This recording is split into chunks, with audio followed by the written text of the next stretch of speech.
kick off Matchday Madness Monday. Today it is match week 9, and let's get into everything that played out this match week. So first things first, world champions were humbled at home. A late winner from a newly promoted side. First goals of the season for players with new clubs. This match week 9 didn't just deliver, it shocked each and every one of us. Welcome back to Matchday Madness Monday. Let's dive straight into the chaos, the drama, and all the stories you do not want to miss. Subscribe to this channel and let's dive straight into all of this. Starting with the first match on our list is Leeds United versus West Ham United. Leeds won West Ham 2-1. Now Leeds claimed their third Premier League win of the season after a hard-fought 2-1 victory at Elland Road. Now Nuno Espirito Santo, who was sacked from Forest, is still searching for his first win in charge of West Ham after 4 games. Leeds started off strong.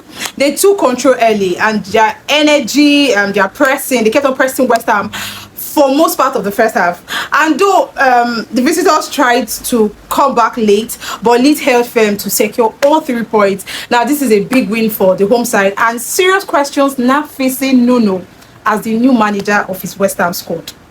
Could Forest have made the right choice sacking Nuno Espirito Santos? I do not know. Moving on is Chelsea versus Sunderland. A victory for Sunderland. Now this one shocked everybody because Chelsea took the lead when Garnacho scored his first Premier League goal for the Blues. A very beautiful finish, I must say. Now he made it 1-0. But Sunderland, newly promoted, fearless, refused to back down. They've impressed me so much this season. They equalized in the 22nd minute of the match, making it 1-1. And just when it looked like both sides would settle for a draw, Sunderland struck again in the stoppage time. Now the question is, who scored this stoppage time winner? His name is Talbi. He was substituted and he scored a dramatic late winner to complete their comeback, and he gave them a 2-1 victory. Now Sunderland were pushed straight to second place with 17 points, and Chelsea dropped to 8th place. Sunderland, I've really been impressed by this club so far. When small teams come back and fight, it's good. Moving on is Newcastle versus Fulham. Newcastle won Fulham 2-1. Now after losing last weekend, Newcastle bounced back with a much needed 2-1 win at St James Park. Jacob Murphy opened the scoring in the 18th minute, but Fulham responded through Lukish, who made it 1-1. Then a late drama winner by Bruno Guimaraes, who scored in the 90th minute to give Newcastle all 3 points. A big relief for Eddie Howe's men, because he moved now from 11 to 12 points. Fulham, though, they are currently in 16th place, only 3 points above relegation zone. A lot is happening in the Premier League so far. Just match week 9, but a lot of drama is already happening.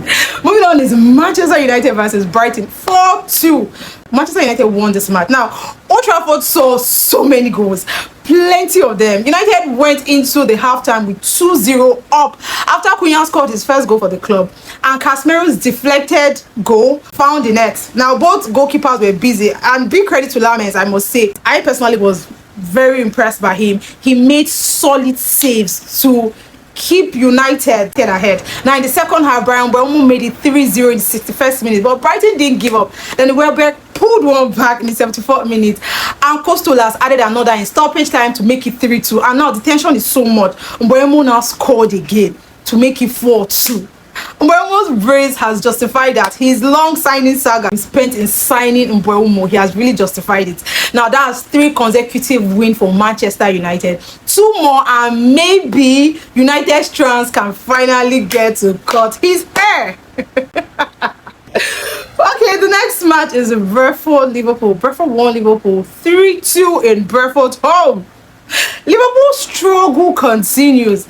Now our defending champions fell to their 4th straight Premier League defeat, as Brighton delivered a very interesting 3-2 victory at the GTEC Community Stadium. Now Brentford started fast. Ouattara opened the scoring in the 5th minute. Their relentless attacking play cost Liverpool all sorts of problems. Michael Damsgaard hit the post before assisting Schade, who made it 2-0 right before halftime. Big shout out to Damsgaard. Bald nigger, but he knows how to play football.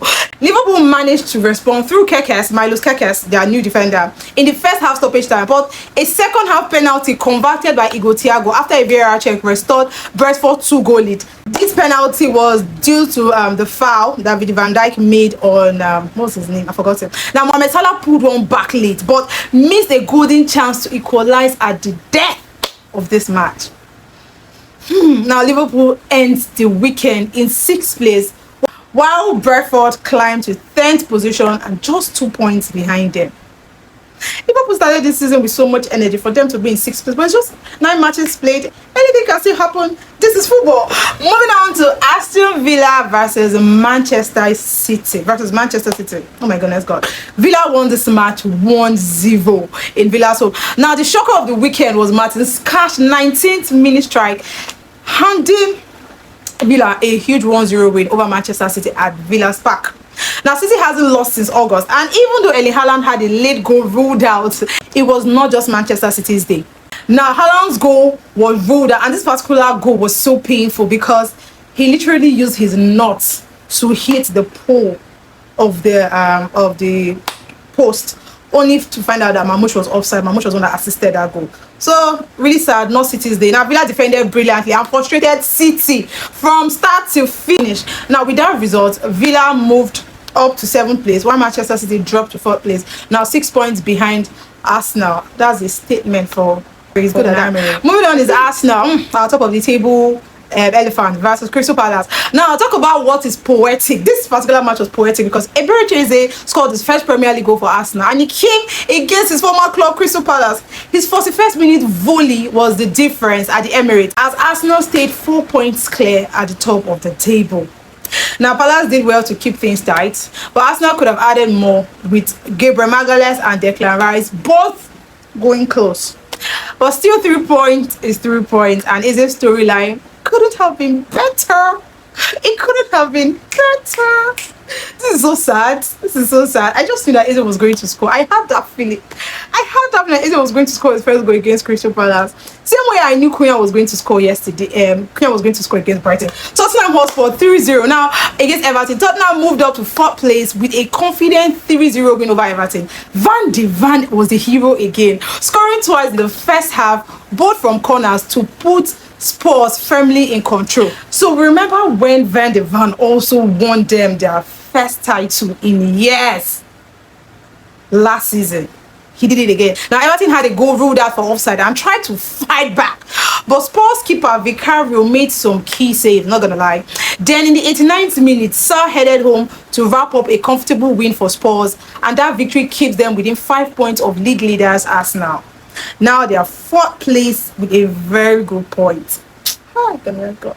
Have you seen the Premier League table? No, the Premier League table as at Saturday and Sunday is totally different.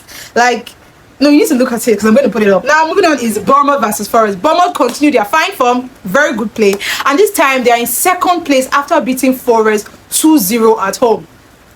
Now, Tavernier was the one that opened the scoring in the 25th minute with a goal straight from a corner, and the first direct corner in the league this season. Take that down. Then we have Kropi again. This is our hot boy. He scored the 3rd goal in 3 matches to seal the win. He did it last match, he did it again this match. Forest remain 18th, stuck in the relegation zone, while Bournemouth currently climb above City. In the EPL table, Bournemouth are playing good football. I could have sworn that they sold all their star players, all their key players. How are they still performing? Moving on is Wolves versus Burnley 2-3. Now, this is a beautiful way to end the weekend because Burnley's Fleming scored twice inside 30 minutes to put them 2-0 up, while Wolves fought back before halftime. Larsen converted a penalty, and Masha Moniti scored a header to make it 2-2. Now this is a draw, but just when it looks like it was leaning towards a draw, Lily Foster scored in stoppage time to seal all 3 points for Burnley. Now Wolves stay bottom of the table with only 2 points. No wins yet this season, and Burnley again, they've moved up another inch to 16th place, 5 points, keeping them away from the relegation zone. You know when I told Burnley to fight, Burnley, fight! They're not relegating this season, and guess what? They are fighting, and they are fighting. Oh my people, so that's a wrap for Match Week 9, full of drama, upset storylines, and the promoted sides are fearless. I'm really impressed. The champions look shaken. Clearly our defending champions Liverpool, they look shaken, and Arsenal are still top of the table. People, they're still top of the table. Now don't forget to drop your thoughts in the comment section. Which result shocked you the most? For me, it was Manchester United and how they played. And then Sunderland's win as well over Chelsea. That was also a shocking victory for me. So let me know which of this match shocked you the most. And if you really enjoy what we do, our Matchday Madness Monday, let me know in the comment section as well, because your positive comments keeps me going, my people. Thank you for being part of this community. This is Neme bringing you Match Week Report, and I'll see you next week on the Match Week 10. Don't forget to like, subscribe, share. We'll have a lovely time. Ta-da.